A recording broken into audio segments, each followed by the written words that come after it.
relaxed moment for the editors of Nature. And then in the spring of 1992, we had a meeting for the astronomers at Kirtland, and I had to change the venue of the meeting like 4 times because people kept piling on and wanting to come to the meeting, and we had about 250 astronomers. And I was able to get Horace Babcock, who came up with this idea in 1953, to come to the meeting and give kind of a keynote address. And he stood up at the meeting, and the first thing he said was, "What took you guys so long?" Because it had been almost 40 years since the idea was originally proposed, before we had something that was really working. And we started doing some interesting imaging and science. In 1994, we tried to see the impact of Shoemaker-Levy on Jupiter, but this part of the world was not in a good location for when it actually happened.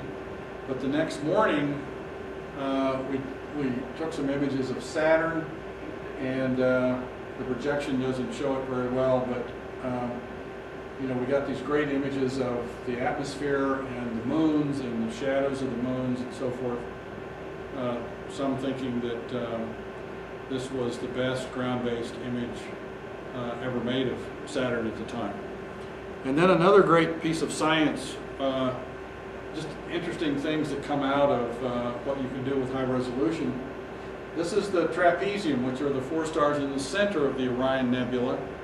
And this is kind of what it looks like through raw turbulence. And when we turned on the laser guide star adaptive optics, we saw this image. This was using a hydrogen alpha filter. So now we're only looking in the very narrow line that hydrogen emits when an electron and a proton recombine. And when we compared that with a continuum filter, you know, a filter that is not centered on any atomic transition, what we find is all the stuff we see here that we don't see here is ionized hydrogen. So all these things that look like stars aren't stars yet. They're not emitting like black bodies, okay? And so what these are in fact, you can see here a little tail on some of these. Again, the projector resolution is lacking a bit here. And these are big blobs of hydrogen that are collapsing under gravity, trying to form a new planet or a new star. And they're being ripped apart by the solar wind from this guy, which is a very hot O star, and it's putting out this wind that's trying to tear these things apart. When we compare that with, here's the Hubble image that was made one of the first things they did. I sent this picture to a fellow named Bob Odell at Rice, who was the principal investigator for Hubble, and I said, when you get your telescope working, you should take a look at this because it looks pretty interesting. And it was one of the 12 objects they looked at right after the repair mission on Hubble. And this was not the first image they got. This was after they tuned it up a bit. But you can see these same objects in this image that you can see in this one with higher resolution here. I mean, this is a 1.5 meter telescope in the desert. This is a 2.4 meter telescope in space. And, you know, this is a few $100,000, and this is a lot more. So it's a pretty good bang for the buck. And then I put this image up. This was done with the 8 meter telescope with adaptive optics more recently, probably 7 or 8 years ago now. But this goes back to that sensitivity thing. You'll notice we're seeing, this was a 1 minute exposure, and we can see 19th magnitude objects in this image. And we don't see those in this image. So, I mean, this star is this one, this star is this one. And you'll notice there's a lot more stuff in this region, even though this was done in the visible, this was done in the near infrared. So in the 1990s, we used the telescope to do its primary job, which was image satellites. This is a satellite CSAT.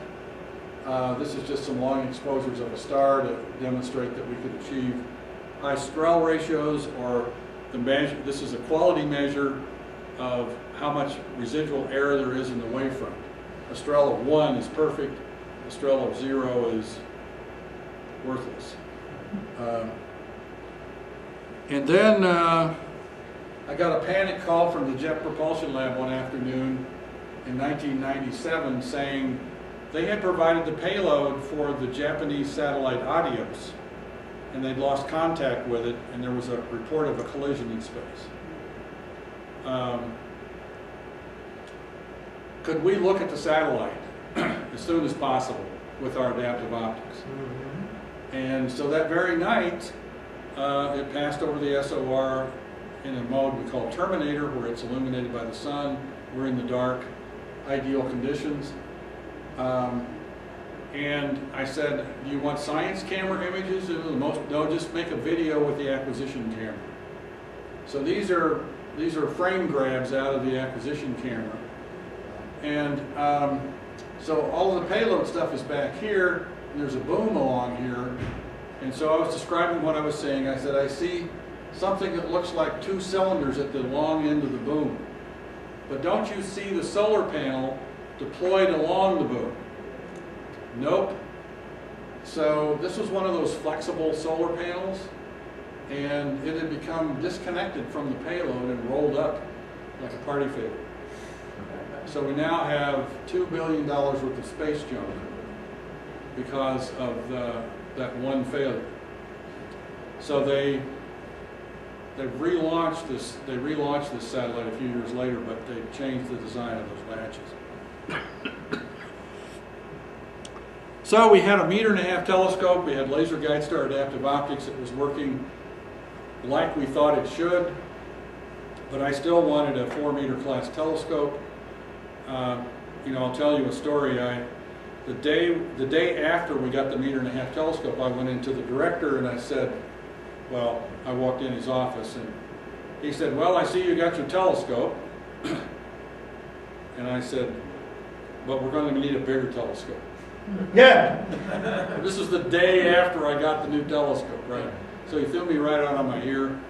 But I kept going back because we really did. And so in 1992, we installed this 3.5 meter telescope up at the top of the hill at the SOR. We managed to get the technology together. Like, this is the CCD for the wavefront sensor.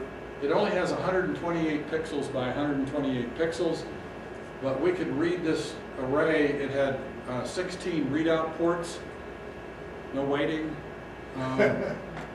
And we could read this at thousands of frames per second, and the noise was a few electrons, the read noise. So, you know, in that time, 1997, that was pretty good. We had to build all of our own electronics, which were floating point gate array based electronics. Here's a picture of the deformable mirror, 941 actuators, and here's all the electronics in the control racks. And in the fall of 1997, we had first light. We really had the system working well by winter of 98, February of 98. Here's an example. You know, here's this is the intensity plot of the binary star with no adaptive optics and with adaptive optics. And it's kind of like that movie I showed you in a quantitative way. And, you know, pictures of satellites. In this case, CSAT, we found there was a missing scatterometer antenna and a missing comm antenna. I mean, these objects are just not on the satellite. And so I don't know what's going on. There were lots of conspiracy theories about this satellite because it was designed to measure the height of ocean waves. But the conspiracy was that it could also see submarines. It's radar. You know, it had this giant radar panel here.